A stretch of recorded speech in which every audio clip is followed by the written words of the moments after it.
Hello guys, welcome back to my channel easy tricks. और आज हम जानेंगे difference between contract and agreement.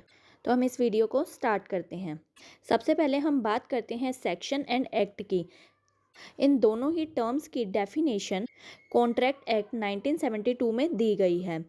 Agreement की डेफिनेशन दी गई है सेक्शन 2 सब सेक्शन ई में, और कॉन्ट्रैक्ट की डेफिनेशन दी गई है section 2 sub section H of the Indian contract act 1972 में। नेक्स्ट अब हम बात करते हैं मीनिंग की। एवरी प्रोमिस और set of promises forming consideration for each other is an agreement. जब भी कोई प्रॉमिस या प्रोमिसेस किए जाते हैं तो उसे एग्रीमेंट कहा जाता है। अब यहाँ पे कंडीशन ये है कि इसके बदले में कंसिडरेशन होना चाहिए। फॉर एग्जाम्पल, ए अपना घर बी को सेल करता है, इसके बदले में बी ए को उस घर की वैल्यू देता है, यानी कि अमाउंट देता है, तो इसे कहेंगे कंसिडरेशन। जब भी किसी चीज़ के बदले में दूसरा पर्सन उस पर्सन को कुछ अमाउंट पे करता है, उसे कंसिडरेशन कहा जाता है। नेक्स्ट, कॉन्ट्रैक्ट का मीनिंग है it is an agreement enforceable by court of law. वो सभी एग्रीमेंट्स जो कोर्ट ऑफ लॉ में इन्फोर्सेबल होते हैं वो सभी कॉन्ट्रैक्ट्स बन जाते हैं।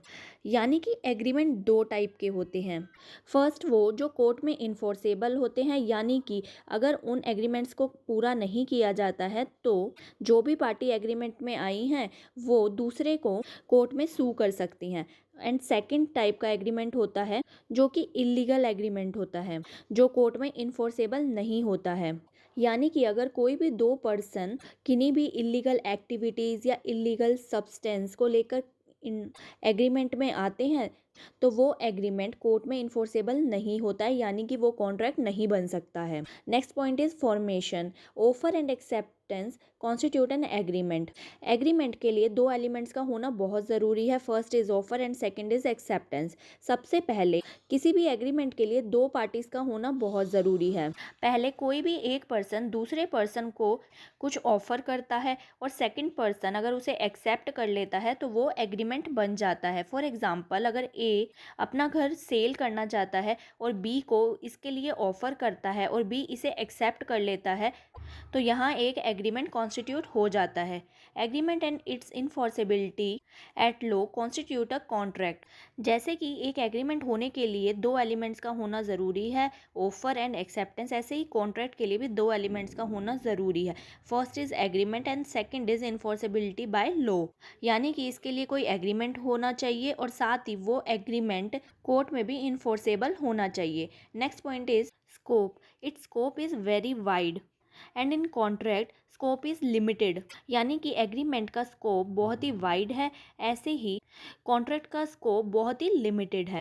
जो भी सभी एग्रीमेंट्स होते हैं ज़रूरी नहीं कि वो कॉन्ट्रैक्ट भी हों। कुछ एग्रीमेंट कॉन्ट्रैक्ट हो सकते हैं। अगर कोई भी वॉइड एग्रीमेंट है या इलीगल एग्रीमेंट है तो वो एग्रीमेंट कॉन्ट्रैक्ट नहीं हो सकता है। ओनली वैलिड एग्रीमेंट ही कॉन्ट्रैक्ट हो सकते हैं। Next point is effect. All agreement do not create legal obligation. It can be social and moral agreement. जो सभी एग्रीमेंट्स होते हैं वो ज़रूरी नहीं लीगल ऑब्लाइजेशन क्रिएट करें। लीगल ऑब्लाइजेशन का मीनिंग होता है जिसे पूरा करना कंपलसरी होता है। अगर आप पूरा नहीं करते हैं तो कोर्ट इसके लिए आपको पनिशमेंट दे सकती है, तो इसे कहा जाता है लीगल ऑब्लाइजेशन। बट एग्रीमेंट के केस में लीगल ऑब्लाइजेशन नहीं होती। Agreement social and moral agreement भी हो सकते हैं। फॉर एग्जाम्पल, अगर एक पर्सन दूसरे पर्सन को अपने ऑफिस में मीटिंग के लिए बुलाता है, यानी कि उसे ऑफर करता है और सेकंड पर्सन भी मीटिंग के लिए एक्सेप्ट कर लेता है, बट बाद में वो मीटिंग के लिए नहीं पहुंच पाता, तो ये लीगल ऑब्लाइजेशन क्रिएट नहीं करता है। But all contracts necessarily create legal obligation. सभी कॉन्ट्रैक्ट्स लीगल ऑब्लाइजेशंस क्रिएट करते हैं।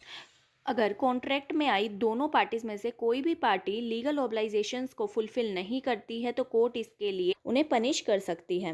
Next is nature. An agreement can be legal और इलीगल।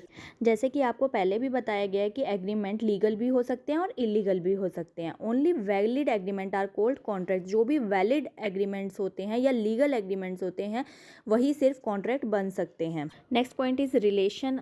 एग्रीमेंट हमेशा ही फर्स्ट स्टेज होती है कॉन्ट्रैक्ट की, और अगर एग्रीमेंट वैलिड होता है तभी वो सेकंड स्टेज में जाता है, यानी कि कॉन्ट्रैक्ट बन जाता है। Next point is essential.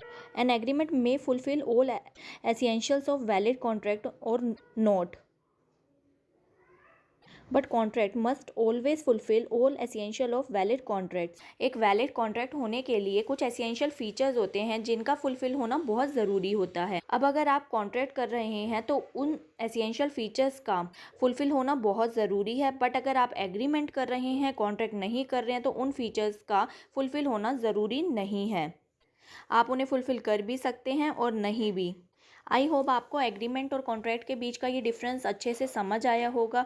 अगर आपको वीडियो अच्छी लगी तो प्लीज़ वीडियो को लाइक एंड शेयर करें और चैनल को सब्सक्राइब करें, और आगे आने वाली वीडियोस आपको मिल सकें इसके लिए आप बेल आइकन पर ज़रूर प्रेस करें। और लॉस से रिलेटेड और भी वीडियोस देखने के लिए आप चैनल की प्लेलिस्ट में जाकर देख सकते हैं। Thank you for watching the video.